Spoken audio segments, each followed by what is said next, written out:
It's a bright midsummer day in Metropolis, and there's not much news fit to televise at Galaxy Communications, where in his office, Clark Kent is monitoring the 12 o'clock news. Fair and sunny at 12 noon in downtown Metropolis. It's 92 degrees and getting hotter. Lois Lane, ace reporter for Galaxy Communications, opens Clark's door and looks in. Clark, I'm off for lunch. Enjoy it, Lois. I think I'm going to take a nap. Lois Lane leaves, and Clark lies back in his chair, only to be rudely awakened by... Galaxy, Clark Kent here. Dr. Tripper speaking of the Void Observatory. Yes, Dr. Tripper. What can I do for you? Well, it seems, Mr. Kent, my telescope is picking up a strange sort of, what I can only describe as an electrical storm, which is which is approaching the Earth rapidly. I thought the news media should be advised. Clark immediately sends for Jimmy Olsen, investigative reporter for the Daily Planet. Listen, Jimmy, take a ride out to Void Observatory and check out what's happening and let me know immediately. I'll be here. Meanwhile, Perry White, editor of the Daily Planet, is hosting a luncheon in honor of Superman, which is being held on the 20th floor of the 50-floor Majestic Hotel. But Superman has not yet appeared to take his place of honor. As Jimmy disappears out the door, Clark Kent steps into the closet in his office. I thought nothing would ever come up to get Lois and Jimmy out of here so I could get to that lunch on time. And as Clark Kent, now Superman, whizzes out his office window to attend the lunch in his honor, Jimmy Olsen drives rapidly along a winding mountain road on his way to Void Observatory, site of the most powerful telescope in the world. Wouldn't you know, I'd have to be the one to drive all the way out here in this heat. Whew! It must be 100 degrees in the shade and no rain in sight. Jimmy's car pulls up to Void Observatory. He walks up to the lab, and... as Jimmy waits for the door of the Void Observatory to open, he happens to glance up at the sky, where he notices a small dark cloud way up, far above the highest mountaintop. Looks like storm clouds are gathering. The immense door finally opens, and Dr. Tripper beckons Jimmy inside. You must be from the news media. Now, your credentials, please. Investigative reporter, Galaxy Communications. Well, come in then. Come in, come on. Jimmy steps inside the room and is immediately taken aback by the sight of the gigantic telescope which occupies the whole observatory. Wow, Doctor, that thing's a monster. You ought to be able to see a storm coming up 1,000,000 miles away. Yes, we can. And there is a storm coming up. But I've never sighted anything like this one before. Here, let me explain this. Meanwhile, back in Metropolis, Lois Lane sits at the counter of the Greenall drugstore where she's finishing her lunch. A pineapple ice cream soda. And at the Majestic... And so, Superman, although absolutely nothing has happened to disturb the citizens of Metropolis for some time now, and no one has needed your services, we want you to know we greatly appreciate all that you've done for us in the past. As Perry presents Superman with a plaque from the Daily Planet, one of the guests looks out the window. Hey, what's that? What's going on here? It's hailing! It's hailing silver bullets. As the luncheon guests mill around the room, holes appear in the ceiling. And silver bullets streak through the room to the floor below. Panic. Help! Superman! Help! Help! Now, I'd better go pick up Lois at Galaxy and get out to Void Observatory fast. At the same time, caught outside in the street on her way back to work, Lois Lane dodges silver bullets. She runs toward the empty Galaxy offices and rushes into Clark Kent's office, Clark? where she finds only a television set going. Reports from Moscow indicate a catastrophe's occurred. Since 6 o'clock this morning, we haven't heard a word. SOS, SOS, alien creatures are landing. Alien creatures are landing. Lois stands, paralyzed, before the television set. Superman zooms through the window and comes to a screeching halt beside her. Lois. Superman, what is it? What's happening? I don't know, Lois, but I have a hunch that Void Observatory is the place to find out. Let's go. But Superman, where's Clark? I left him right here at his desk. We'll have to look for Clark later. No time now. and Superman and Lois are on their way to the observatory, where So you see, Jimmy, we have been in constant radio communication with particles of what seem to be an electrical storm. But we have had no way of interpreting the signals we've been receiving. Now, our next step... Wait a minute, Dr. Tripper. Look! It's raining silver bullets! Oh, what's going on? They seem to be evaporating everything in their path. Oh, good grief. I'm sure that... Well, I hope they're friendly. Superman and Lois Lane appear through the open roof of the observatory and drop to the floor beside Jimmy and Dr. Tripper. Superman! Thank goodness you've come. But what are we going to do? I'm sure these alien creatures are friendly, but they're unwittingly destroying us, and we have no way of communicating with them. Superman, you've got to do something. If we can't talk to them, then we must communicate without words. ESP, thought transference. It's the only way. Everyone, concentrate. With all the superhuman power at his disposal, Superman sets his great mind in gear to send out a message to these alien creatures who, in landing on the planet Earth, can only, albeit unintentionally, destroy it. Haltingly, Superman speaks. They say they've had to leave their planet Zoink.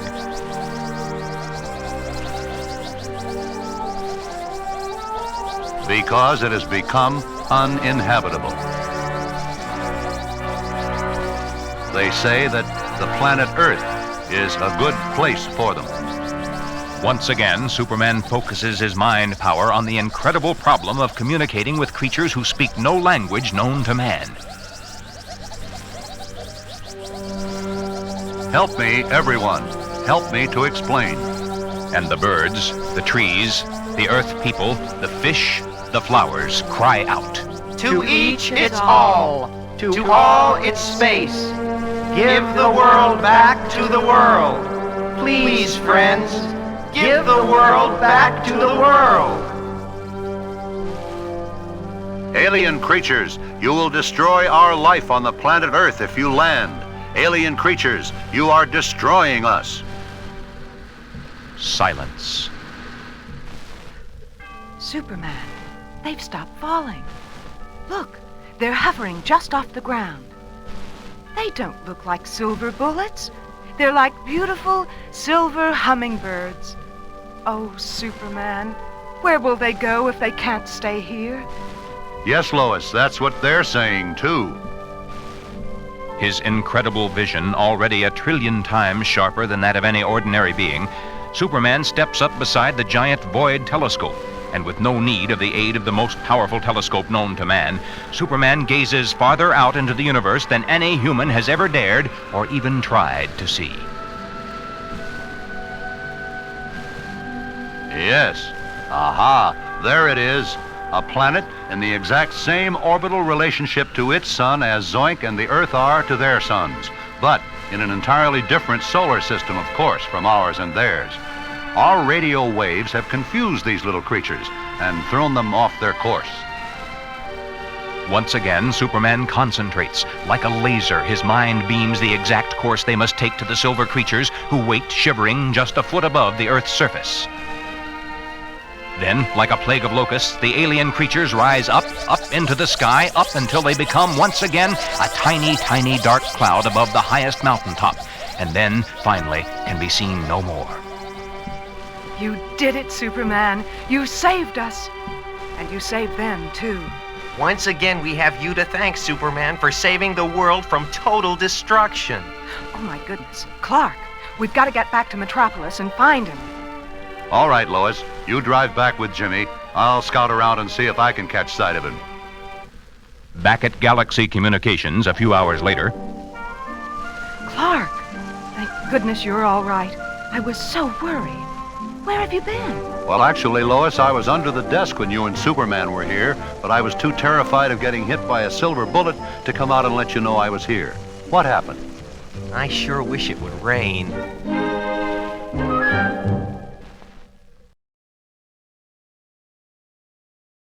In In a crude laboratory in the basement of his home, D. Allison Weatherspoon, a brilliant young biophysicist, has been working on the invention of an alternate energy source to come to the aid of an oil-starved world. Today is Weatherspoon's 21st birthday. At last. A catalyst to speed up the fermentation of quick-growing spores which give off a gaseous byproduct similar to marsh gas. The gas can be compressed and stored in tanks and can be used to run the new, virtually friction-free rotary engine I've developed. It will be called Voila! And it will provide a cheap, unlimited source of power for everyone and anyone. Realizing the vast potential of his discovery, Weatherspoon decides to telephone WGBS and release the news to humanity. What a great birthday present to myself. A present for the world. Now everyone will be capable of creating his own fuel. They can grow it in their backyards and store it in their basements. Galaxy Communications, Clark Kent here. Oh, Mr. Kent, you're anchorman on the 6 o'clock news, aren't you? Yes, I am. Well, my name's D. Allison Weatherspoon, son of the famous physicist C. Allison Weatherspoon. Well, I've discovered an alternate source of energy to the limited sources we now know of and use today. That's an astounding statement, Weatherspoon. Are you sure? Well, of course I'm sure. Voila! Make it for yourself. How's that for a headline, huh? Do you understand what this will mean to the world? Oh, by the way, a personal note, Mr. Kent. Today is my 21st birthday, so, well, I'd like to make the announcement today. You understand? Well, yes. Happy birthday, Weatherspoon. But listen, you can't announce your discovery just like that. First, of course, we have to make certain that it works. What? Well, of course it works. And once that's been established, we must make certain such a miracle fuel will be put to use. You remember the rumor of the gas pill that had only to be dropped in water? Well, of course. And it was an excellent idea, too. Then you can see why your discovery must be kept top secret until the people are capable of controlling its use and making sure that such a fuel will be used only for the benefit of the people. Of all the people. Yes. You're quite right, Mr. Kent. You're quite right. You must understand, Witherspoon, there are evil-minded persons in the world who will try to control your invention for their own selfish ends. And narrow-minded persons as well, who know only their own way of doing things and are afraid to try new ways, no matter how much better they might be. Change is always frightening, but it is growth. Why? Why, oh why must power always corrupt? All power corrupts, yes, although Superman... You're right, though. Over the years, Superman has handled immense power and has always retained a sense of justice and fair play. Well, Superman knows he could gain all, but if he were to try, he'd only lose it.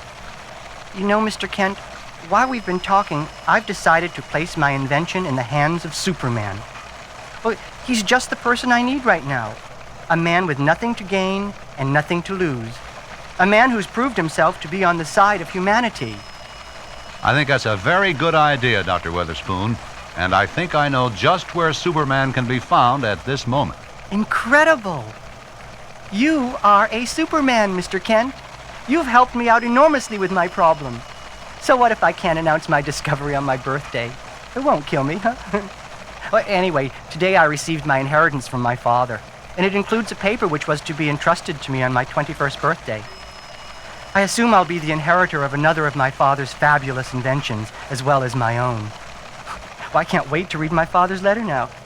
You may actually want to be present when I receive the envelope, Mr. Kent. You see, Perry White, editor of the Daily Planet, was one of my father's dearest friends, and he's the executor of my dad's estate. It's Uncle Perry who will be passing on to me my father's last words, which will undoubtedly be brilliant. That's great news. I'll be there. But do me a favor. Don't leave your house or go anywhere until after you've seen Superman. Can you promise me that? Well, Mr. Kent, sometimes the worst of times brings out the best in men, as my daddy always used to say. Imagine, a cheap and harmonious fuel with no noxious fumes. Voila! Weatherspoon stands in awe before his simple engine, now fully aware of all its meaning and ramifications. No, Mr. Kent. I won't leave. I won't be picking up Dad's letter until 3 o'clock this afternoon. In the meantime, I'll wait right here for Superman.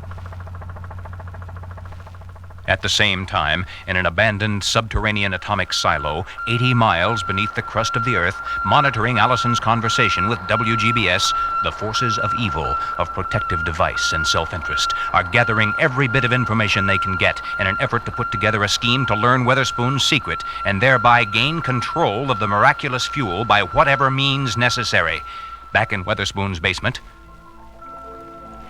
Now I can understand how Copernicus, Galileo, and Edison must have felt. Well, they were all links in the long chain of men whose Einsteinian minds must have formed the rungs of the ladder of thought that's led me to the great discovery of voila. The bell rings, and Allison flicks on his videotape television alarm system. On the screen appears the familiar red and yellow S of Superman. It's Superman. Wow, Kent sure found him fast. Weatherspoon speaks into the walkie-talkie system he is connected to his doorbell. Superman, I'll be right up. I've been expecting you.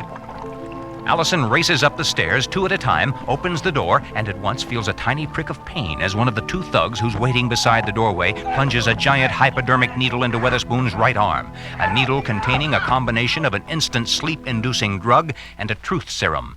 The other thug takes down the picture of Superman's chest from in front of the camera of Weatherspoon's videotape alarm system, and Allison is tossed into the back of a waiting ambulance. The 2 men climb in after him, and the vehicle drives off. Moments later, Clark Kent, Jimmy Olsen, and Lois Lane pull up in front of Allison's modest home.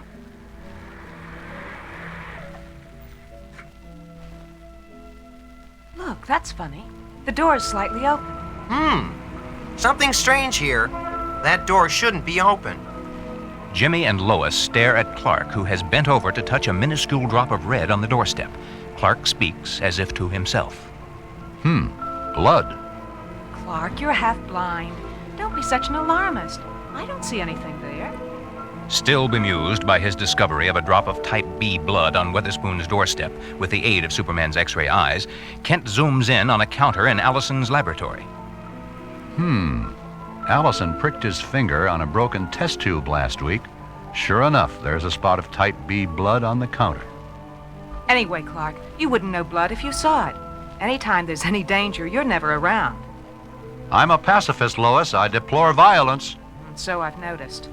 Jimmy pushes open the door, and Clark and Lois follow him inside the house and down the stairs to the basement.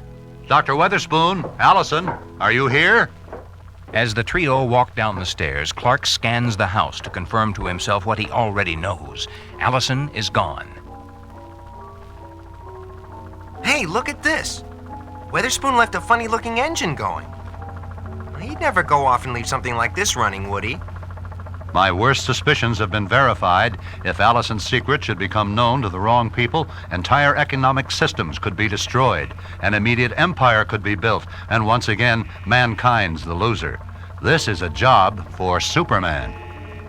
Jimmy, Lois, I just remembered I must... does anyone have an aspirin? Uh-oh, looks like trouble. Clark's splitting, and every time Clark leaves, have you noticed, Lois? There's trouble.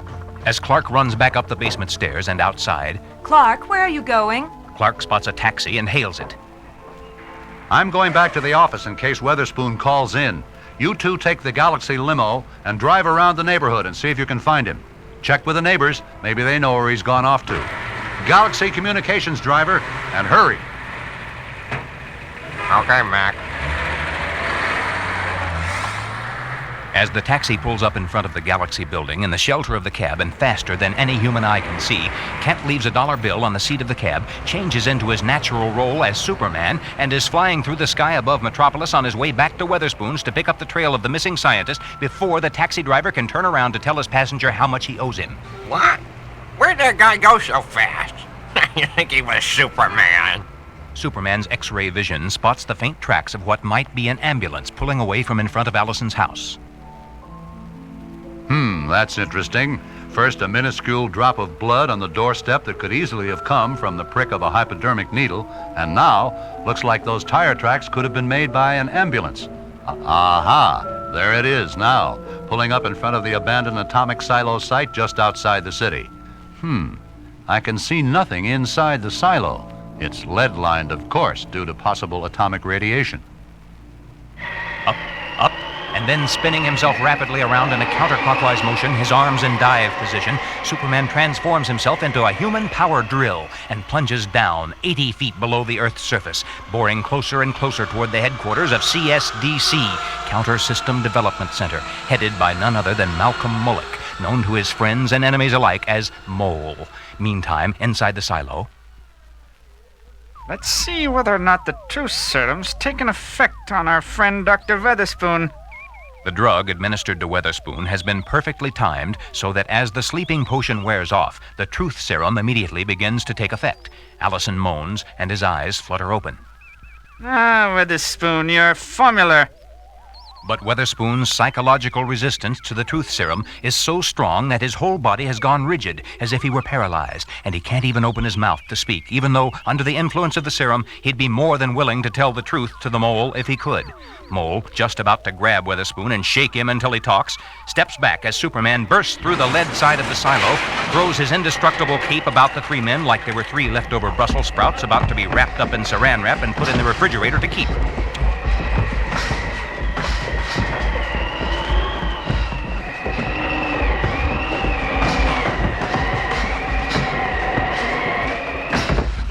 I'll just knot this cape at the end here. There, that should hold you until I get back to pick up my cape. Weatherspoon, I've got to get you to the hospital immediately. I'll deal with you later, Mole. Hours later, in an interview at Metropolis Hospital with Perry White and Clark Kent. So that's the scoop, Clark. And when I woke up, Superman was gone. But I'd sure like to thank him. And I sure hope he's watching the evening news tonight. I hope so too, Allison. Perry, can we bring the cameras in for a close-up? I'd like to get a picture of Allison opening the envelope his father left for him. Certainly, Clark. Here it is, Allison. The envelope your father left with me as executor of his estate, to be handed over to you upon your 21st birthday, which is today. Uncle Perry, you've been like a father to me since my own father's death. I'm feeling weak. Would you please read me what it says? Of course, Allison. That's enough now, Clark. Get your cameras out of here and give us a little privacy. Perry turns to Allison as everyone else leaves the hospital room, tears open the envelope, then begins to read. 2 cups peeled, cored, sliced green apples, 1/2 cup brown sugar, 1 tablespoon cinnamon. What on earth? I don't understand. 1 egg, 2 tablespoons lemon juice. Oh, no, Uncle Perry. It sounds like the recipe handed down to my mother from her mother, who of course got it from her mother. I think it's the recipe for my mom's green apple pie. Great Scott.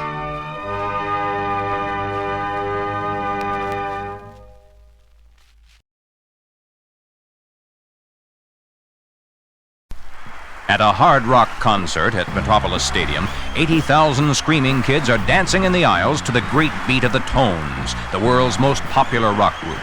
The stage is heavily guarded by 550 special police who know how excited and exuberant the Tones fans get at their concerts and who are there to protect the group in case things get out of hand. In real life, the Tones are brothers, and Jimmy Tone, the group's lead singer and lead guitarist, is halfway through their latest hit song when suddenly Jimmy drops his guitar and stares up at the sky as though mesmerized by what he sees hovering directly over the stage.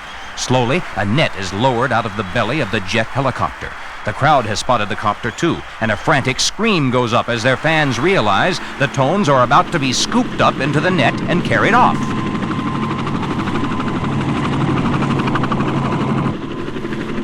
I don't believe this. Let's get out of here. But it's too late. In seconds, the net drops over the stage, picks up all 5 Tones, and the helicopter flies off. Within 5 minutes of the spectacular kidnap stunt, the phone rings in Clark Kent's apartment. Kent happens to be a great fan of the Tones, and faint strains of their hit song can be heard in the background. Hello? Clark, it's Lois. Get to Metropolis Stadium as soon as you can. The Tones have just been kidnapped, right in front of 80,000 people. No one knows what's happening or who's done it. I'll meet you on the stage. The Tones? Kidnapped? I'll be there in 30 minutes or less. No leads. Well, I have 30 minutes or less to meet Lois, so I think I'll hop over to Metropolis Stadium now as Superman. And on stage at Metropolis Stadium, confusion. Police and stagehands are fighting to keep the Tones' frantic fans off the stage. Superman approaches Police Chief Edwards, who tells him what's happened and introduces him to the promoter of the show, Bill Freeman. Unbelievable, Superman. The greatest rock group in the world. I had to refund 80,000 tickets. I don't believe it. Lois Lane appears on the stage. Superman, this is incredible. A kidnapping in broad daylight in front of 80,000 people. Lois, this can only be the work of Dr. B. He's obsessed with the idea of building a supercomputer which will enable him to take over the world. I'm sure you're right, Superman. B's always had a great sense of the dramatic. Oh, where is Clark? He's missing the whole story. The last time I saw B, he and Domino were left stranded on an island in the middle of the Dead Sea. Their half-completed computer and all means of transportation to the mainland all smashed beyond repair. Okay, Lois, I'm off to check on B's recent whereabouts and his activities. I'll talk to you later. Almost immediately after Superman's departure, Clark Kent appears on the scene. What happened? What's going on? We'd better get right back to the Galaxy building. Meanwhile, in the tower apartment of Dr. B, high above Metropolis, the Tones have been fed tranquilizers and are piled in a heap on the living room floor, out cold. Dr. B's assistant associate, Domino, is muttering to himself. Ugly-looking bunch, if I must say so myself. One by one, the Tones begin to wake up, moaning and groaning. My head. Oh, where are we? What a party. Must have been great. All at once, the boys realize what's happened as they note their strange surroundings, and simultaneously... Hey, what's the meaning of this? Control yourself, Tones. Shortly you'll meet Dr. B. He'll tell you what's happened, and what's going to happen. In the meantime, you'll do as I say. Understand? Just then, Dr. B enters the room. I see our guests have awakened, Domino. Yes, you are my guests, Tones, in my tower apartment, hidden away from the eyes of the world, and most particularly from the X-ray eyes of Superman. You see, the walls of my apartment are lined with lead. We're in an impenetrable fortress high above Metropolis. And by the time Superman is able to locate us, I will already have succeeded in manufacturing artificial kryptonite through the means of the giant computer, which I will be able to build immediately upon receipt of the proceeds which I receive as your ransom money. What? I can assure you you'll be held in captivity until I receive $1 each from 10 million of your fans for your release. And if I haven't received $10 million by this time next week, I'm afraid I'll be forced to take unpleasant measures to assure its receipt. But why us? Why you? Because your group is the most popular rock group in the world. Your fans can't live without you. And I need a lot of money. Fast. What giant computer? The giant computer which will be the basis for the super city I'll put in orbit over Metropolis and the planet Earth. The computer which will make me King Bee of a world hive. Everyone in the world will work for me and for my pleasures. My computer will make me more powerful than Superman has been or ever would have been if I were to allow him to survive. I think you're crazy, Dr. B. There are snickers from the Tones. Superman will never let you get away with this, you know. I'm afraid Superman will have no choice in the matter. Last time we three met, Superman flew off thinking he had left us powerless and stranded on an island in the Dead Sea. As though it were just yesterday, Domino vividly describes to the Tones the secret island in the Dead Sea where Dr. B was engaged in manufacturing artificial gold with which he intended to finance the same computer. If I were to alter the course of Comet Z and direct it toward Dr. B's hidden gold plant, B's factory would be smashed along with B's yacht and Piper Cub. He and Domino will be left harmless on their island, and the world will be saved from B's domination.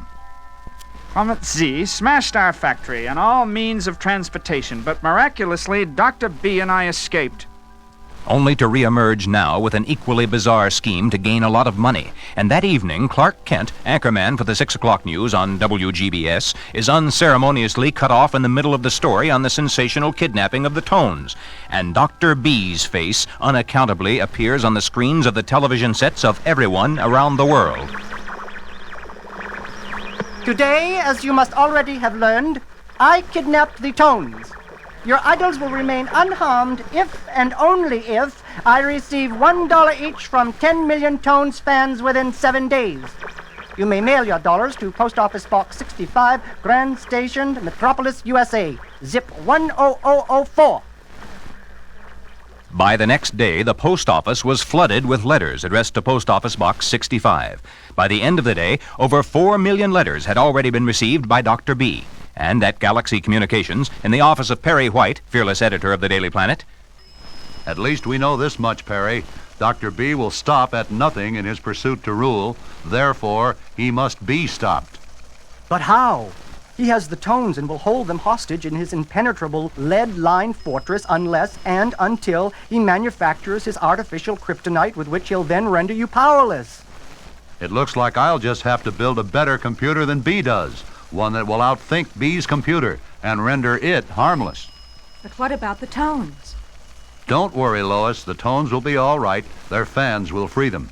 They'll probably send in $15 million, and Dr. B will release them before he discovers that I have put together a computer far more intelligent and advanced than his. And indeed, 3 days later, the Tones are found bound and gagged under the stage at Metropolis Stadium. They'd been freed not 10 feet away from the spot from which they'd been kidnapped, and they weren't quite ready at that moment to get on with the show.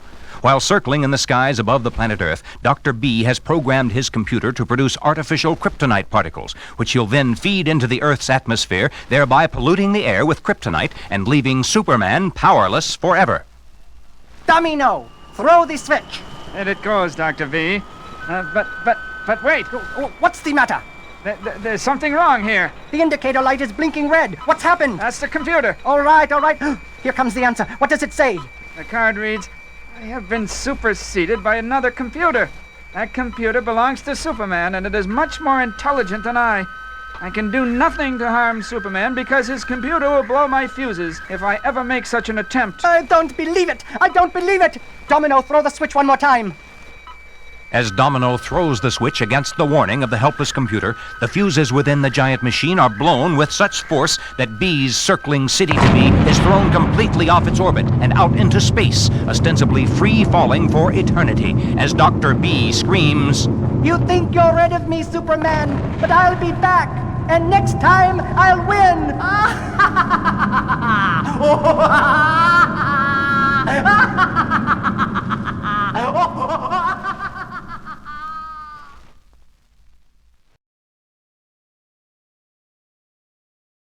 A few diehards, hoping to catch the last rays of the setting sun, lie on their blankets amongst the tin-can litter and broken glass of Crystal Beach. That sun feels good. Oh boy, what a day! Hey. Tan me, son. Suddenly, from out of the pounding surf, 1 million minnows in a mad dance formation squirm their way onto the beach and completely cover one of the unsuspecting bathers. Screams of panic are heard as both blanket and bather are pulled into the sea. Up on the boardwalk stand two horrified onlookers, Lois Lane and Jimmy Olsen, both reporters for Galaxy Communications, who happen to be visiting Crystal Beach to cover a Rotary Club meeting. Call Galaxy, Lois. I'm going down to help. Hurry! Lois Lane rushes to a nearby phone booth and reaches Clark Kent, anchorman on the evening news, at his office. Clark, it's incredible. A school of minnows at Crystal Beach seems to be going mad. There are millions of them. Jimmy's trying to help. Oh, good heavens. They've got Jimmy. Hurry, Clark. I'm going to call the police. And on the beach, Jimmy's cries are drowned out by an immense flounder on his back as he is carried out to sea, while at WGBS, Clark Kent, now miraculously changed into Superman, opens the window of his office. I don't know what the meaning of this is, but it sounds to me like a job for Superman. And, streaking across the metropolis sky, Superman's X-ray vision spots Jimmy and the hapless sunbather as they're being dragged under the murky surf for what might just be the last time. Meanwhile, on a nearby tidal marsh, birdwatcher Bill Talon is taking notes on some very strange bird behavior. Those gulls have been circling longer than I've ever seen before. Suddenly, Talon picks up his binoculars. Good heavens! They're all flying upside down. I think I'll call my friend Perry White about this one. Mystified, Talon reports the strange occurrence to his longtime friend, Perry White, editor of the Metropolis Daily Planet.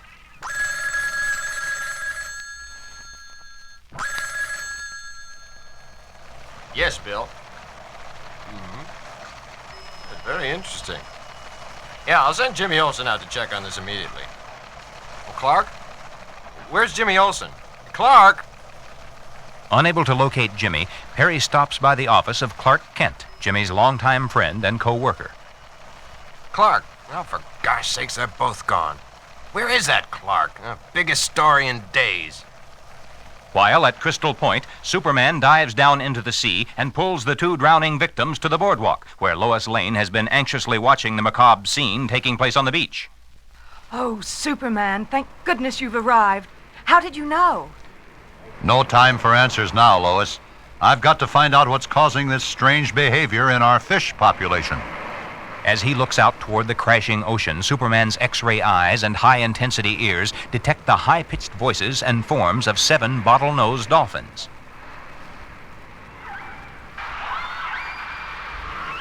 If anyone can give me the answer to this riddle, I'll get it from the teachers, not the school.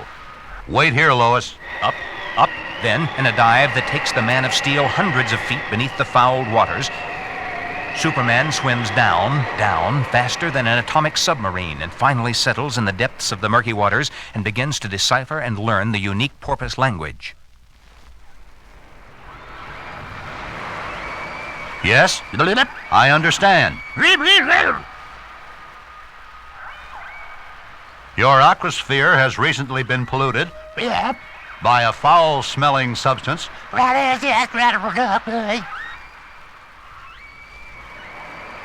All the fishes in the Crystal Point area have been overcome by what?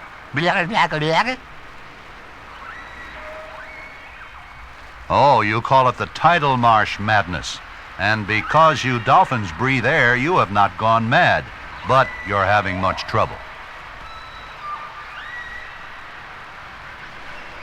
Your eyesight's been affected. Acne. Sore throats, huh? Oh, my poor friends. We must do something immediately about these hideously polluting substances in our waters. Far beyond the power of man's sciences, Superman's supervision rapidly breaks down the substances composing the hideous pollutant as he makes a mental note of each chemical substance in its relationship to the horrible whole. Thank you, friends, for the invaluable information you've given me. Superman thanks the wise dolphins for their help and in one great jump rises out of the waters of Crystal Point. While at the Daily Planet, Perry is still pondering over the strange story of the upside-down gulls and finally decides to leave a note for Clark Kent just as Superman appears in Clark's office window. Great Scott, Superman. Can't you use the door? You frightened me to death. Well, I must admit, I'm certainly glad you're here. Perry tells Superman Bill the Birdwatcher's strange story. Very interesting. Now, Perry, where's your map of Metropolis? Aha, just as I suspected. Just as Superman suspected, the bird sanctuary is located right next to the site of the new experimental biochem industrial complex. Birds upside down. Mad minnows. Pardon the pun, Perry, but something's fishy, and it all begins to add up to that new factory next to the Tidal marsh. And at Biochem Industries, the floodgates have just been closed and all evidence of the day's experiments washed out to sea. Metropolis seems very peaceful as Superman races across the moonless sky. I've got to get a look at what's going on at that plant, and I think I can do that best in the guise of Clark Kent. Screeching to a stop on the now deserted beach, Superman returns to his role as Clark Kent and rings the bell of the Biochem Industrial Complex. Beside the lead-plated barred door, a night watchman answers the bell. Who are you? What do you want? I'm sorry to disturb you, but I've got some transportation difficulties and I'm stranded out here. Could I use your phone? Well, son, I'm sorry, but no one's allowed into this place except those who belong here. What do you mean? Listen, all I want to do is use your phone. What is this place anyway? What do they do here? This is the Biochem Industrial Laboratories, and what they do here, well, it's top secret, mister, and it's nobody's business but our own. The night watchman slams the door in Clark's face, but not before Superman's X-ray eyes have easily beamed past the watchman and into the lab, where with his supervision he can see that the vials contain all the chemicals necessary to manufacture the foul stuff he has just seen in the ocean, and where with Superman's super nose he can smell the same hideous odor discernible in the filthy waters at Crystal Point. And at the very same moment, in his enormous mansion overlooking the Tidal marsh, Brian Sanders, president of Biochem, is holding a meeting of the board of directors of the corporation. Brian pounds his gavel on the table to call the meeting to order.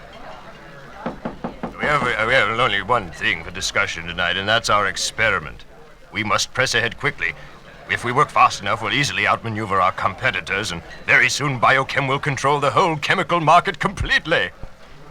But, Brian, to continue in this matter is to risk our environment, and I, for one, will not. That's enough, Dr. Main. But you're fired. But suddenly, Superman! Just as I thought, it's you, Brian Sanders. You have put yourself above all that we value and cherish in Metropolis. You're as ugly and useless as the aluminum cans that litter the shore of Crystal Beach and too many other beaches of the world. No, Superman! This is only going to be a temporary situation. Please believe me. I must gain control of the market.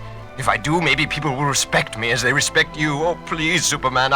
I must be allowed to continue my experiment. Respect? Have you ever heard of the Tidal marsh madness, Sanders? Have you ever seen an innocent bather swept into the sea by millions of mad, mindless minnows? Have you ever noticed the murky waters at what used to be called Crystal Clear Beach? Sanders begins to weep. What have I done? I would never dream of doing anything to make you angry, Superman. I've searched for power only so you and others would look up to me. What can I do now, Superman? Is there anything I can do to make amends? Simply understand that to be number one at the expense of all other living creatures is to be zero.